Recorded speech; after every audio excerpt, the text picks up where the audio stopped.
जब रेडियो पाकिस्तान मुल्तान ने अपनी नशियात का आगाज़ किया तो उनमें जो सरफहरिस्त प्रोड्यूसर्स में के नामों में आते हैं तो उनमें हैं मलिक अजीज़ुर रहमान। मलिक साहब ने जहाँ बहुत सारे प्रोग्राम किए वहाँ उन्होंने मौसीकी का शोबा भी संभाला और बहुत सारी आवाज़ों को इंट्रोड्यूस किया। आज हम उनसे आपकी मुलाकात कराती हैं। अस्सलाम वालेकुम मलिक साहब। वालेकुम सलाम कुतराम साहब। जिले आगाज़ थे रेडियो पाकिस्तान मुल्तान का जनाब हुई उन्होंने इब्तदाई प्रोड्यूसर्स चन उनके बाद एक तवील अरसे तक तुसा मैं अक्सर के मौसीकी दे शोबे ते एहसान किते कि तुसा मौसीकी दा शोबा संभाला और इन पूरे सारे वसेब दे विच जिहड़ी आवाज़ां इंट्रोड्यूस थईयां जिहड़ी आवाज़ां ने अज तक राज किते उन्हें को घिना मन ले तुसा आवे थोड़ा जिहा साडे सुनने वाले नाल सांझ करे सो। मैं बतौर सदाकार रेडियो ज्वाइन किया सही जमूर दी आवाज़ दा करैक्टर बन के मार साहब दे नाल जी स्टॉक करैक्टर आका वेंदा जी 1973 में प्रोड्यूसर बना ते मैं पहले लाहौर ट्रांसफर थी बार मुल्तान आया सही तो मैं कुछ शोबे मौसीकी नाल बड़ी दिलचस्पी आई मैं कुछ शोबे मौसीकी दिता गया सही मैं एक शा बड़ी अरसे तो महसूस करे ना हमें कि हजरत ख्वाजा गुलाम फरीद या सरायकी को सिर्फ काफी तक महदूद कर दिता गया। सही मैं कोशिश की थी कि काफियां दे नाल नाल मैं असनाफ भी दज कवर की मैंने बिल्कुल ठीक गजल काफी गीत और नीम क्लासी की चीज़ा वो हमने चाहिए ताकि सरायकी दी जुबान दी वसत दा लोगों को पता लगे। ठीक है सर उनके वास्ते बिया बहुत सारा कम थी मैं एक प्रोग्राम शुरू किया एक काफी चार रूप वाह उर्दू दे विच।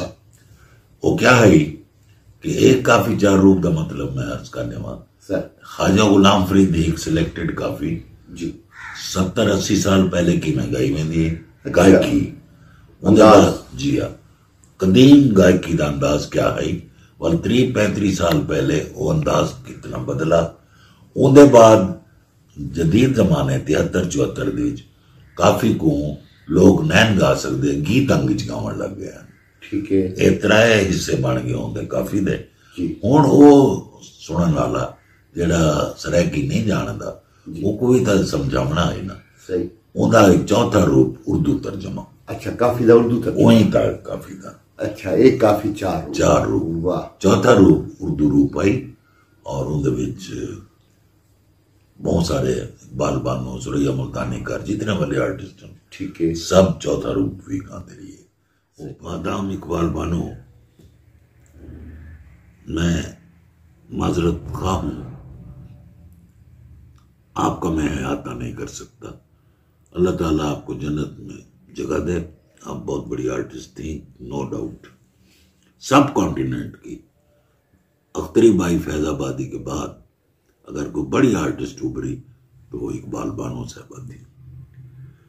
इकबाल बानो को मैं मैट्रिक के ज़माने से जानता था और फिर वही हुआ उन्होंने मुझे कहा कि आप म्यूज़िक में जाएंगे। उनका कहा सच हुआ और मैं रेडियो में म्यूज़िक में आ गया। बहरहाल इकबाल बानो का घर था चौक शहीदा मुल्तान में।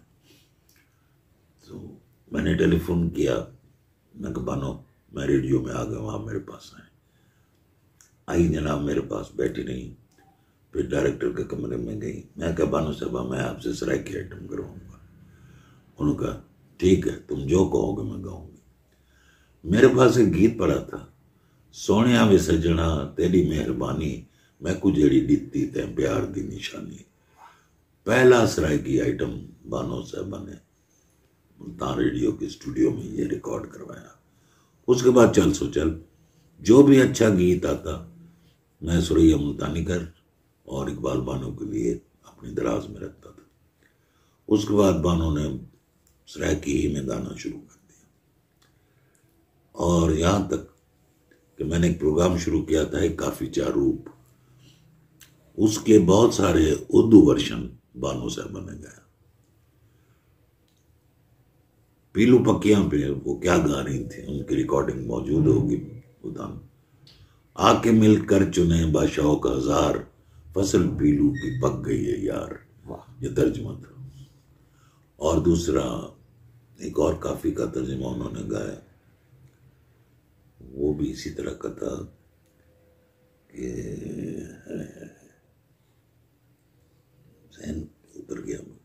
बहरहाल बानो साहिबा से मैंने एक धमाल भी करवाई गौस बहाउद्दीन जकरिया मुल्तानी के उर्स के मौके पर। दमा दम दम बहाउद्दीन, दमा दम दम बहाउद्दीन, जो बहुत मकबूल हुई। और अल्लाह जन्नत नसीब करे मखदूम सजाद हुसैन कुरैशी साहब को, वो बड़े खुश हुए कि बानो गा रही है धमाल, बानो की वो धमाल। उसके बाद बहुत सारे गाने उन्होंने किए। जब भी मुल्ताना स्टेशन पे आती मेरे कमरे में बैठती, बाद में स्टूडियो में उनको साथ लेके जाता था। पानी की प्यास उन्हें लगती थी तो वो सिर्फ मेरे हाथ का गिलास मैं लेके जाता था तो मेरे हाथ से पानी पीती थी। उनकी मेहरबानी है, वो बड़े, मैं कुछ भी नहीं था। वो सब कॉन्टिनेंट की, सब बहुत कम लोग जानते हैं कि बानो ठुमरियों की रानी थी।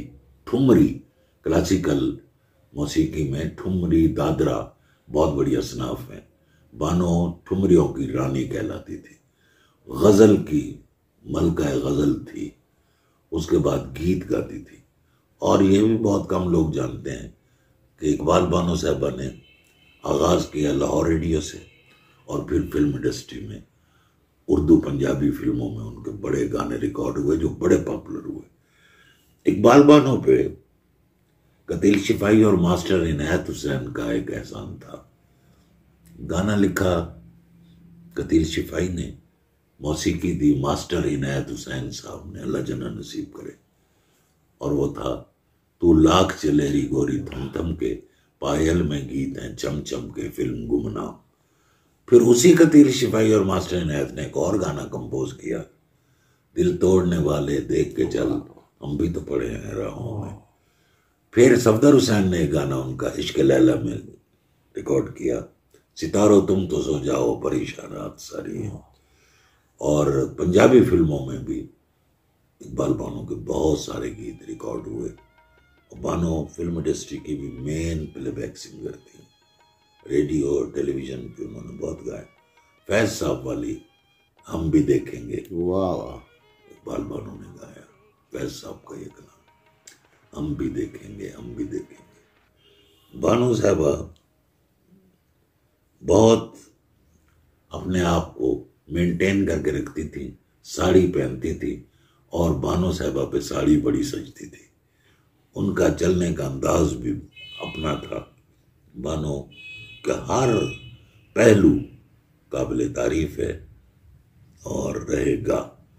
बानो को बहुत कम लोग जानते हैं। बानो को मैं मैट्रिक के ज़माने से जानता हूँ और आखिरी वक्त तक मैं उनके साथ रहा। एक बड़ा अजीब वाक़या हुआ। बानो साहबा, सलीम गिलानी हमारे डायरेक्टर जनरल थे, वो फेवर में थे फरीदा खानम के। नो डाउट फरीदा खानम बहुत बड़ी आर्टिस्ट है और इससे बड़े होते थे, लगते थे इकबाल बानो से। मुल्तान स्टेशन की सालगिरह आई, मैं इंचार्ज था, तो मैंने बानो को टेलीफोन किया लाहौर कि बानो आपने मेरी इस सालगिरह में आना है। बानो कहती है ज़रूर आऊँगी। उस वक्त वो गाना छोड़ चुकी थी तो वो तशरीफ ले आई मुल्तान। तो उसके बाद